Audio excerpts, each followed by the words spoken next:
the other big story was we had a new X Division champion in March. So Chris Sabin, Elix Skipper, and Sanjay Dutt faced Esteban, Quishin Bokaman, and Nosawa in a 6-man tag team match on the March 3rd show.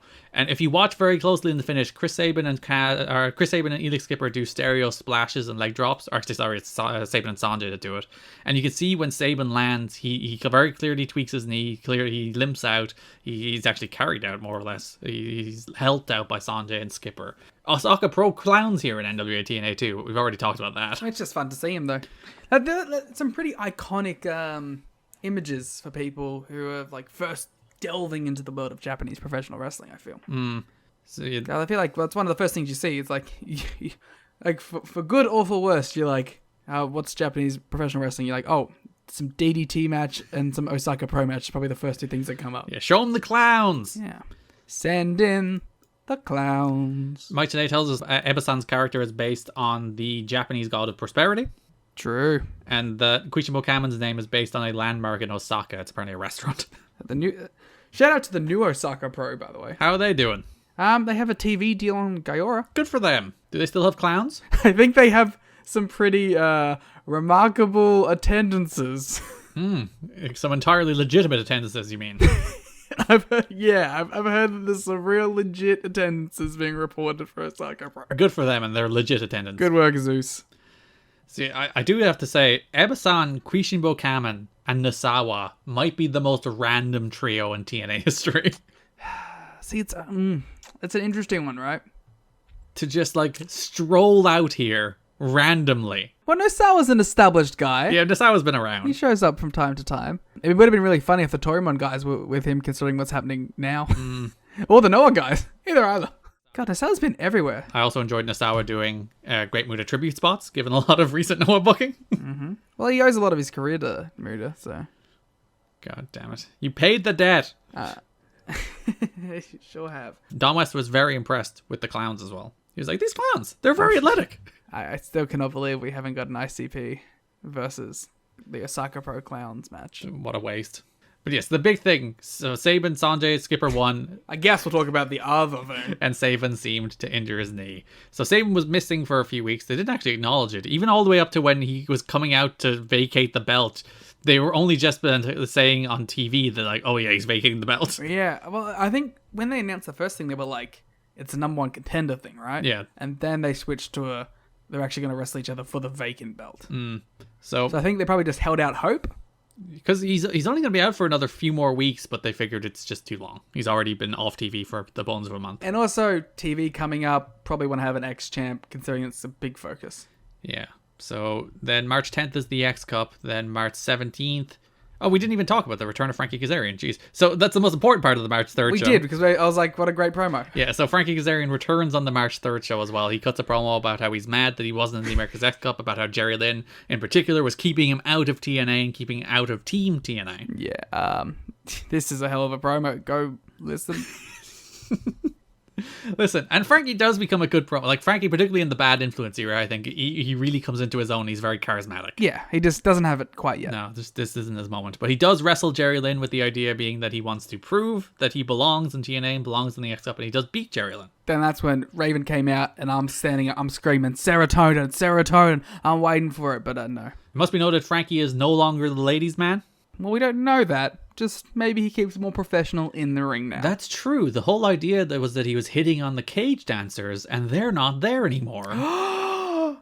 Vince Russo, genius. Genius storyteller. Sound the alarm. And that's the reason he can now focus and win the X Division title. My God, Vinny Rue, who are we to ever question you? Who are you to ever question? I think I am on record as a staunch Vince Russo supporter. Yeah, Kazarian hit the move that he calls Back to the Future, which is the electric chair drop where he holds their arms and drops backwards. Cool guy.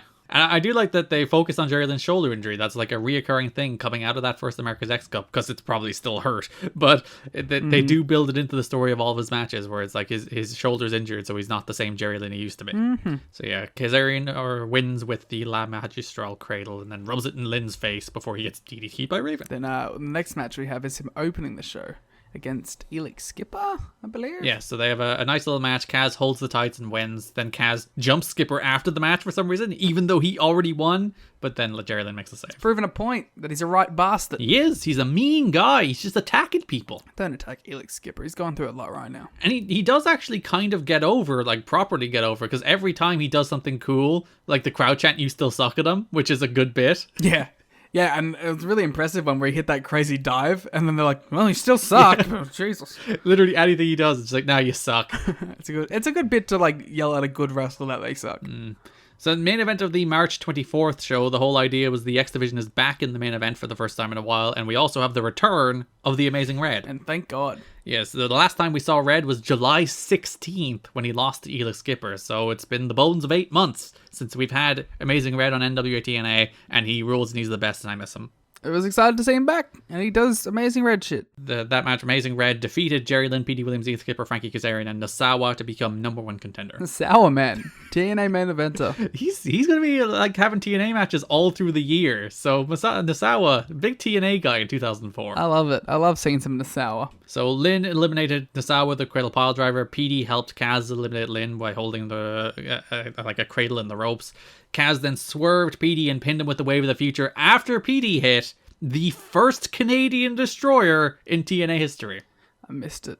How did you miss it? I don't know. I looked away and I even scoured back through the match, but I couldn't find the spot. And I knew it happened because you tweeted about it, but I couldn't find the fucking Canadian destroyer. I was devastated. I cannot believe you missed the first Canadian destroyer in TNA history. Listen, I'm more upset than you could ever be. So the funny thing is, like, the crowd were like remarkably quiet for that Canadian destroyer. I wonder when the first Canadian destroyer that is the Canadian destroyer will be. You know what I mean? I think it's like the second one, because the crowd are kind of shocked at the first one. They can't quite process that it's literally like the coolest move in the world. And I think by like after that, it's like, oh, this move is cool, and like the announcers start talking it up as like PD has this one devastating kill shot move after like they saw the Canadian destroyer the first time in this match. The destroyer's kind of fallen off a little bit now, since it was like in literally every single match on an indie show. I think it's still in literally every single match on an indie show. I think it's died down a little. Indie wrestlers have learned how to work again. No. Just with less Canadian destroyers. I love how dismissive that no was. So yeah, then Red pinned PD after her Red Star press. So Red is your #1 contender to Chris Sabin. Yeah, very excited for Amazing Red versus Chris Sabin. Which is definitely a match that's going to happen on the March 31st show, except it's not.